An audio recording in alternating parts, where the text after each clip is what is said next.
Good evening students. AKM management classes में आपका स्वागत है।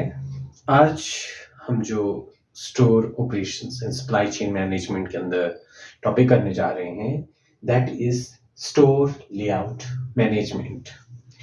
किसी भी रिटेल आउटलेट में जो स्टोर रहता है उसकी प्रॉपर वे से मैनेजमेंट होना बहुत ही जरूरी है। अगर हम बात करें किसी भी स्टोर का जो प्रॉपर वे से लेआउट का प्रॉपर वे से मैनेजमेंट हो तो इससे क्या है, एक तो स्टोर की इमेज इंक्रीज होती है और साथ ही साथ प्रोडक्टिविटी भी इंक्रीज होती है। अगर मैं बात करूं स्टोर इमेज की तो स्टोर इमेज क्या है कि कोई भी कस्टमर एक स्टोर को किस नजरिए से देखता है वो स्टोर इमेज है। और स्टोर प्रोडक्टिविटी की जब हम बात करते हैं तो स्टोर प्रोडक्टिविटी में आता है कि हम उस स्टोर के स्पेस को कितना इफेक्टिवली यूटिलाइज कर रहे हैं सो दैट कि कस्टमर जो है उसको देख के एक पॉजिटिव इमेज क्रिएट करे और हमारा जो है वो सेल इंक्रीज हो। अब बात करते हैं स्टोर इमेज और प्रोडक्टिविटी की। तो स्टोर इमेज और प्रोडक्टिविटी में जो मेजर एलिमेंट्स 4 डायरेक्शंस के में जो हम एलिमेंट स्टडी करते हैं। सो सबसे पहले हम बात करेंगे स्टोर प्लानिंग की, स्टोर एलोकेशन, लेआउट और सर्कुलेशन की।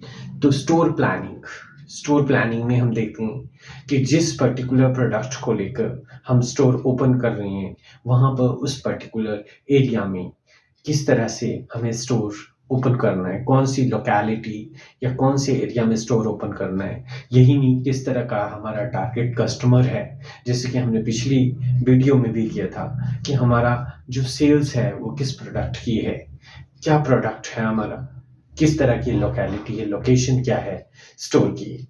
इसी तरह से स्पेस एलोकेशन में हम स्टडी करते हैं कि जैसे मेजरली जो हमारा स्टोर डिवाइडेड होता है वो डिफरेंट पार्ट्स में होता है, जिसमें सबसे पहले आता है सेलिंग एरिया कितना होना चाहिए, आइल्स या सर्कुलेशन या लेआउट की बात करते हैं हम कि आइल्स वो फ्री स्पेस जहां पे एम्प्लॉय और कस्टमर जो है वॉक करता है। इसके अलावा कितना एरिया जो है बैक ऑफिस के लिए होगा, बैक ऑफिस एरिया जहां पर सारे रिपोर्ट्स जनरेट होंगी, सारे के जो हायर ऑफिशियल्स हैं वहां बैठकर अपना ऑफिशियल वर्क करेंगे। ठीक है। सो इसके अलावा अदर एरियाज में टॉयलेटरीज कहाँ होंगी, हमारी पेंट्री कहाँ होगी, ये सारी चीजें जो हैं वो डिसाइड की जाती हैं। स्पेस एलोकेशन, कितना परसेंट एरिया जो है हमारा सेलिंग एरिया रहेगा। ठीक है। कौन सा प्रोडक्ट कहाँ पे लोकेट होगा, लेआउट किस तरह का स्ट्रक्चर हमारे स्टोर का रहेगा। जनरली जो मल्टी ब्रांडेड स्टोर्स या जो कह सकते हैं कि जो सेंटर ऑफिस से जो प्लानोग्राम आता है, लेआउट उसी के ऊपर डिपेंड करता है। ठीक है। नाउ हम दूसरे जो वर्टिकल है उसकी डिस्कस करते हैं। सो इसमें हमारे पास स्टोर का डिजाइन जो है उसमें हमारे पास exterior name plate with logo design कैसा होगा और कहाँ पे डिस्प्ले होगा। देन एक्सटीरियर डिजाइन में स्टोर के इंटरनल डिजाइनिंग कैसी रहेगी, इंटरनल डिजाइनिंग में हमारा सारा लेआउट, ठीक है, उसको किस तरह से प्लानोग्राम के अकॉर्डिंग हम जो है सेट करेंगे। ये जो है जनरली सेंट्रलाइज्ड ऑफिस के अकॉर्डिंग होता है जो उन्होंने डिजाइन अप्रूव कर रखे होते हैं। Then ambience, atmosphere of the store में हमारे पास कि कैसा रहेगा, लाइटिंग कैसी रहेगी, ठीक है, किस तरह से हमारा स्टोर का कलर बैकग्राउंड कैसे रहेंगे। ठीक है। इसके अलावा एम्बियंस, सफाई का किस तरह से ध्यान रखा जाएगा। स्मेल को लेकर कुछ लोग जो हैं बहुत पॉजिटिव होते हैं कि स्मेल नहीं आनी चाहिए, वो कैसी होगी, फ्रेग्रेंस कैसा होना चाहिए, स्टोर में लाइटिंग सिस्टम कैसा होगा। ठीक है। इन सारी चीजों को ध्यान में रख के स्टोर का डिज़ाइन जो है डिसाइड किया जाता है। Then the other vertical of the store image and productivity में हमारे पास मर्चेंडाइजिंग जो हमारे पास प्रोडक्ट अवेलेबल है उसको किस तरह से डिस्प्ले किया जाएगा, विजुअल मर्चेंडाइजिंग, ठीक है, सो दैट कि कस्टमर देखकर अट्रैक्ट हो। कौन कौन से फिक्सचर्स यूज किए जाएंगे जो आपका प्रोडक्ट का डिस्प्ले किया जा रहा है, उसमें किस फिक्सचर्स का यूज, किस तरह के रैक, गोंडोलास ना किस तरह के इक्विपमेंट्स प्रोडक्ट को डिस्प्ले करने के लिए यूज किए जाएंगे, ठीक है। यही नहीं, मर्चेंडाइज सिलेक्शन और प्रेजेंटेशन, मर्चेंडाइज की सिलेक्शन, किस तरह का मर्चेंडाइज जो है वो मैं अपने स्टोर में रखूंगा सो दैट कि मेरी प्रोडक्टिविटी और मेरी जो स्टोर की इमेज है वो क्रिएट हो, ठीक है ना। सो कौन सा मर्चेंडाइज की डिमांड ज़्यादा है, कौन सा मैंने मटेरियल सेलेक्ट करना है, किस क्वालिटी क्वांटिटी में सिलेक्ट करना है, ये सारा इस थर्ड वर्टिकल में आएगा। नाउ स्टोर इमेज और प्रोडक्टिविटी का अनदर वर्टिकल है visual communication, retail identity, graphics, POS and signages.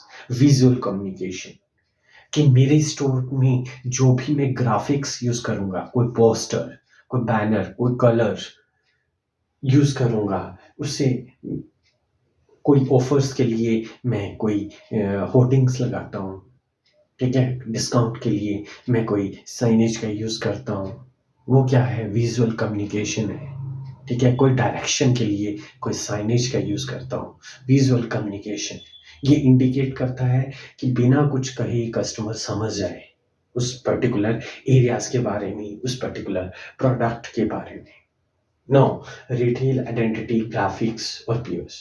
Graphics में हमारे पास पोस्टर्स, बैनर्स, होर्डिंग्स जो हैं वो आती हैं। POS, point of sale cash counter, ठीक है, point of sale counter, point of sale system, जहाँ पे सेलिंग एरिया होगा वहां पे किस तरह का डेकोरम होगा, किस तरह से मैं उसको सजाऊंगा मर्चेंडाइज को। साइनेजेस अपने आप में एक टॉपिक है कि किस तरह से मैं इंफॉर्मेटिव साइनेज, डायरेक्शनल, ठीक है, and cap signages, promotional signages का यूज करूंगा और कहाँ पे यूज करूंगा और किस तरह से कैटेगरी साइनेज किस तरह से यूज करूंगा। ये फोर्थ वर्टिकल है स्टोर इमेज और प्रोडक्टिविटी का।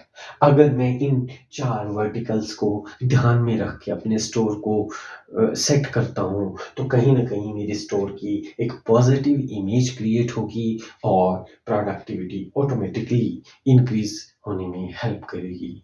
So this is all about the store layout management. अब हम ये verticals नेक्स्ट वीडियो में वन बाय वन डिटेल में डिस्कस करेंगे। So hope you understand store layout management के ये चार verticals, different verticals के बारे में, ठीक है। अगर आपको मेरी ये वीडियो पसंद हो तो मेरे चैनल को शेयर और सब्सक्राइब करें, AKM management classes. Thank you.